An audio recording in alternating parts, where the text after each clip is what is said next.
అభ్యాసం చేయాలంటే ముందు మనలో ఆ కోరిక పుట్టాలి. అందుకే మామిచ్చాప్తం అని అన్నాడు పరమాత్మ. నన్ను పూజించాలి, ధ్యానించాలి, నన్నే పొందాలి అనే కోరిక ముందు నీలో పుట్టాలి. అప్పుడే ఎన్ని పనులు ఉన్నా అవన్నీ పక్కన పెట్టి అభ్యాసం చేస్తావు అంటాడు. మొదట్లో కొంచెం కష్టంగానే ఉంటుంది. ఏదీ ఒకసారి చేస్తే రాదు, కానీ వదలకూడదు. మరలా మరలా చేయాలి. దానిని నిరంతర అభ్యాసము అని అంటారు. అసలు కోరికే లేకుండా బలవంతంగా కూర్చున్నా నీ మనసు నా మీద నిలవదు.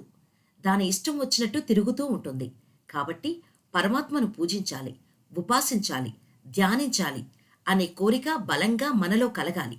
అప్పుడే నిరంతర సాధన అభ్యాసం సాధ్యమవుతుంది. ఉదాహరణకు సాయంత్రం 6 గంటలకు అభిమాన హీరో సినిమా కానీ హీరోయిన్ సినిమా కానీ టీవీలో వస్తోంది అనుకుందాం. 2 రోజుల ముందే ఆ విషయం తెలిసిన ఆ అభిమాని తన అభిమాన హీరో సినిమా టీవీలో చూడాలనే కోరిక గాఢంగా పెంచుకుంటాడు. ఆ సమయంలో తనకు ఉన్న అన్ని అతి ముఖ్యమైన పనులను మానుకోవడమో, వాయిదా వేసుకోవడమో చేసుకుంటాడు. 5:30కి టీవీ ముందు కూర్చుంటాడు. రిమోట్ ఎవ్వరికీ ఇవ్వడు. 6 గంటలకు సినిమా మొదలవగానే పొంగిపోతాడు.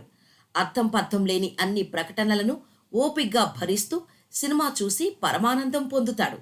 ఇదంతా ఎందువల్ల జరిగింది? ఆ సినిమా టీవీలో చూడాలనే కోరిక గాఢంగా అతని మనసులో పాతుకుపోవడం వలనే కదా. బహుశా ఆ విషయం అందరికీ అర్థమయ్యే ఉంటుంది కూడా. అలాగే పరమాత్మను కూడా పూజించాలి, ఉపాసించాలి, ధ్యానించాలి అనే కోరిక గాఢంగా ఉంటే మనసు నిలవక ఏం చేస్తుంది? ఆ గాఢమైన కోరికకు నిరంతర అభ్యాసం తోడైతే పరమాత్మ అతని వెంటే ఉంటాడు. కానీ ఇదంతా సాధారణ మానవులకు సాధ్యం కావటం లేదు. ఎందుకంటే వారు ప్రతిరోజు ఎన్నో పనులలో మునిగి తేలుతుంటారు. పనికిమాలిన విషయాలు ఎన్నో చర్చిస్తుంటారు. అర్థం పర్థం లేని సీరియళ్ళు, సినిమాలు పదే పదే చూస్తుంటారు. కానీ దేవుడు ముందు కూర్చోవడానికి తీరిక దొరకడం లేదండి అని అంటుంటారు. ఇది మనం సాధారణంగా వినే మాట. అది నిజంగా తీరిక లేక కాదు. అలా కూర్చోటానికి మనసు రాక, కోరిక లేక అంటే బాగుంటుంది. అంటే ఇక్కడ ఒక విషయం ఏంటంటే దేవుడు అన్నీ ఇస్తున్నాడు. ఒకవేళ ఏదైనా అవసరమైతే ఎంచక్కా దేవుడి దగ్గరకు వెళ్ళి ఎక్కడా లేని భక్తి తెచ్చిపెట్టుకొని ప్రదక్షిణలు, కొబ్బరికాయలు కొట్టడాలు, ప్రసాదాల వితరణ అన్నీ చేసేస్తారు. అంటే అర్థమేమిటి? దేవుడు కూడా అవసరమైనప్పుడే గుర్తొస్తున్నాడు.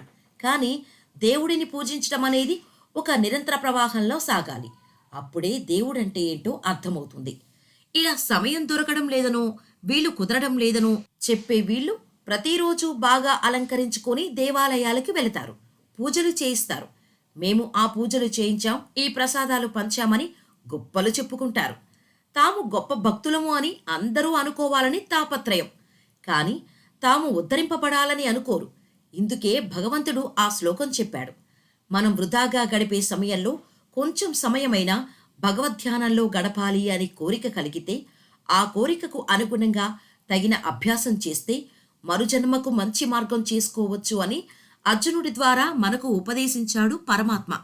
ఎంతసేపు కూర్చున్నా మనసు భగవంతుని యందు నిలవటం లేదు, మనసు పరిపరి విధాలా పోతూ ఉంటుంది అనేవారికి చెంపదెబ్బ ఈ విశ్లేషణ.